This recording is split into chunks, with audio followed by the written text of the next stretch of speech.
उसका नाम था यूसोल्वू।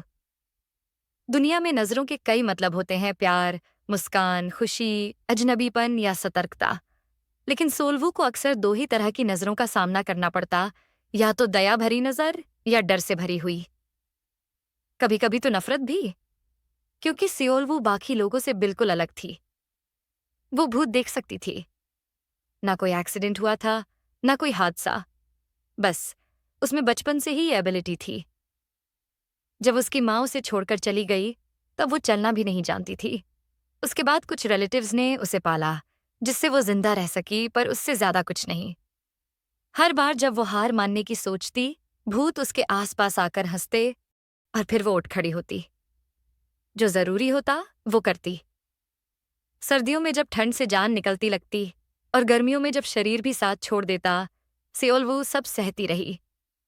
अकेलापन उसका इकलौता दोस्त, और भूत, अब वो उसके लिए बस फर्नीचर जैसे थे मौजूद, पर अनदेखे। और फिर जब वो 23 साल की थी, एक ड्रंक ड्राइवर ने उसे मार दिया। पर कहानी वहीं खत्म नहीं हुई। उसने फिर आंखें खोली, इस बार एक नए शरीर में और एक नए नाम के साथ, रोजेंटीन आर्जेन। अब वो अक्युराना नाम के कॉन्टिनेंट में एक पावरफुल रॉयल फैमिली की बेटी थी, आर्जेन दुची की वारिस। उसके बाल रेडिश ब्लॉन्ड थे, आंखें नीली, और चाल ढाल में एक शाही एलिगेंस थी।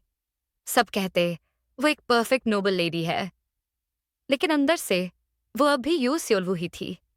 उसकी नई माँ, डचेस वियोलेटा, एक प्यारी, हंसमुख और ग्रेसफुल औरत थी। जब भी रोजेंटीन उन्हें देखती, वो रो पड़ती, सिर्फ इसलिए नहीं कि वो बच्ची थी, बल्कि इसलिए कि पहली बार किसी ने उसे गले लगाया था। इस जन्म में उसे माँ का प्यार मिला था। उसने तय किया, अब किसी को नहीं बताएगी कि वो आज भी भूत देख सकती है। इस बार उसे अकेले नहीं रहना था। अब उसके पास वो सब कुछ था जो पिछली जिंदगी में सिर्फ एक सपना था, एक माँ, एक पिता और एक घर। जब वो 6 साल की हुई, उसकी छोटी बहन पैदा हुई, कोटरजेन। जब उस नन्ही सी बच्ची ने उसकी उंगली पकड़ी और मुस्कुराकर रोई, रोसेंटाइन का दिल भी रो पड़ा। वो उसकी पहली अपनी थी, जिसे वो हर हाल में बचाना चाहती थी। उसने खुद से वादा किया, इस बार मैं सब कुछ सही करूंगी। उसे पहले कभी इतना अपनापन महसूस नहीं हुआ था। पिछली जिंदगी की समझ और इंटेलिजेंस की वजह से रोजेंटीन ने अपनी एजुकेशन दूसरों से काफी पहले शुरू कर दी थी, और जल्द ही उसने महसूस किया ये उसका अब तक का सबसे सही फैसला था। लेकिन एक प्रॉब्लम थी। उसने धीरे धीरे समझा कि यहाँ एक चीज पर कड़ा प्रतिबंध था, सॉर्सरी। कोई भी मैजिक प्रैक्टिस नहीं कर सकता था जब तक कि एम्पायर से प्रॉपर परमिशन ना हो। कार्टाजन में कोई भी सॉर्सरर बिना सर्वेलेंस के नहीं रह सकता था। रोजेंटीन के लिए भी यही नियम थे। उसे ना तो मैजिक में कोई इंटरेस्ट था और ना ही उसकी कोई चाह। वैसे भी उसे सबसे ज्यादा नफरत किससे थी? वो चीजें जो पैरों से चलती हैं, जैसे कीड़े, मेंढक। उसे उनसे इतनी घिन आती थी कि वो उनके आसपास भी नहीं जाना चाहती थी। और ऐसी चीजों का इस्तेमाल होता था इलीगल सॉर्सरी में, यार्ड से उठाए गए अजीब इंग्रेडिएंट्स के साथ। भूतों से बात करना और मरे हुए लोगों की कहानियां सुनना भी आम लोगों की नजर में एक तरह का जादू ही था। रोजेंटीन ये सब पिछले जीवन में अनगिनत बार कर चुकी थी। उसने ना जाने कितनी बार लोगों को खतरे से आगाह किया था, पर बदले में क्या मिला? हिकारत भरी नजरों से देखा गया, और कभी कभी तो थप्पड़ भी खाया। इसलिए इस जन्म में उसने चुप रहने का फैसला किया। छुपकर जीना बेहतर था। ड्यूक ऑफ आर्जन भी इस बात से अनजान थे। रोजेंटीन को लगता था, अगर सब कुछ छुपाकर रखूं तो शायद एक अच्छा इंसान मिल जाए जिससे शादी करके वो खुशियां पा सकूं जो पहले कभी नहीं मिली। वियोलेटा की मौत हो चुकी थी, लेकिन हाइम्ट ने उसे कभी अकेला नहीं छोड़ा। पर अब वो अपने अंदर छुपे इस राज को दुनिया के सामने लाने जा रही थी, और यहीं से सब शुरू हुआ था। कहना गलत नहीं होगा कि उस दिन जब वो पैलेस गई, वहीं से सब कुछ बदल गया। अगर उस दिन वो वहां नहीं जाती तो शायद ये सब नहीं होता। रोजेंटीन को लगता था कि गॉड ने उसके लिए कोर्ट को भेजा है। जब भी डर के मारे उसकी आवाज निकलना बंद हो जाती, जब सांस अटकती, या जब पूरा जिस्म कांपने लगता, तो सबसे पहला नाम उसके दिमाग में आता, कोर्टे। कोर्टे सिर्फ छोटी बहन नहीं थी, रोजेंटीन की पूरी दुनिया थी। वियोलेटा की हंसी और हाइम्ड की मोहब्बत अपनी जगह, लेकिन कोर्टे वो सबसे अलग थी। रोजेंटीन को सिर्फ एक चीज चाहिए थी, उसे बचाना। सब कुछ उस दिन बदल गया जब कोर्टे सिर्फ 10 साल की थी। उस दिन मौसम बड़ा सुकून वाला था। गार्डन में एक अजीब सी शांति फैली थी।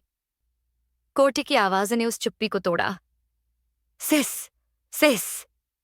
वो दौड़ती हुई आई। मैं इंपीरियल पैलेस एक्सप्लोर करना चाहती हूँ, उसने एक्साइटमेंट में कहा। रोजेंटीन ने हाँ कर दी, जैसे हमेशा करती थी। लेकिन एक बात थी जो वो कभी कोर्ट को नहीं बताती थी। उसे भूत दिखाई देते थे। उसे पैलेस से डर लगता था, क्योंकि वहां अक्सर उसे अजीब सी परछाइयां नजर आती थीं। कभी कभी तो इतनी करीब कि जैसे बस छू लेंगी। चुप हो जाओ, उसने अपने कानों को ढंकते हुए बड़बड़ाया। वो आवाजें सीधा उसके दिमाग पे असर करती थीं। जब दोनों बैंकेट हॉल पहुंचे तो कोर्टे एक बंद दरवाजे की तरफ खिंचती चली गई, जैसे किसी ने अंदर से पुकारा हो। रोजा, वेट, मैं बस एक बार देखती हूं, कोर्टे ने कहा। रोजेंटीन की रूह कांप गई। कोर्टे ने दरवाजा खोला। अंदर एक साया खड़ा था। वो बस देख रहा था। और फिर सब कुछ पल में बदल गया। भूत ने कोर्ट पर हमला कर दिया। रोजेंटीन चीख पड़ी। कोर्टे की आंखें काली पड़ने लगीं, बालों के सिरे भी काले होने लगे, चेहरा अजीब सा सूखने लगा। सिस, उसकी आवाज कांप रही थी। वो रोजेंटीन की तरफ हाथ बढ़ा रही थी। और पहली बार रोजेंटीन को समझ आया, अगर किसी ने ये देखा तो सब उसी को दोषी मानेंगे। कोई नहीं मानेगा कि कोर्ट किसी भूत के असर में थी। सब यही कहेंगे कि वो कोई विच है। और फिर कोर्टे को मार दिया जाएगा। रोजेंटीन का दिल फटने लगा। काश मुझे रिचुअल्स आते, काश मैं कोई शामन होती। मैं कुछ करती हूं कोर्टे, प्लीज होल्ड ऑन, वो बोली। और फिर वो पैलेस के लंबे लंबे कॉरिडोर्स में दौड़ने लगी। आंखों से आंसू बह रहे थे, दिल जोर जोर से धड़क रहा था। और तभी एक आदमी हॉलवे के एंड में खड़ा था, प्लैटिनम ब्लॉन्ड हेयर, चेहरे पर हल्की सी मुस्कान। रोजेंटीन रुकी नहीं। मूव, वो चिल्लाई। मेरे पास टाइम नहीं है, उसने जवाब दिया। हाई प्रीस्ट, विजर्ड, दोनों बेकार हैं। मैं तो वैसे भी उन्हें मारने वाला हूं। रोजेंटीन का गुस्सा फूट पड़ा। तो बताओ ना, मैं किसे ढूंढूं? Damn it,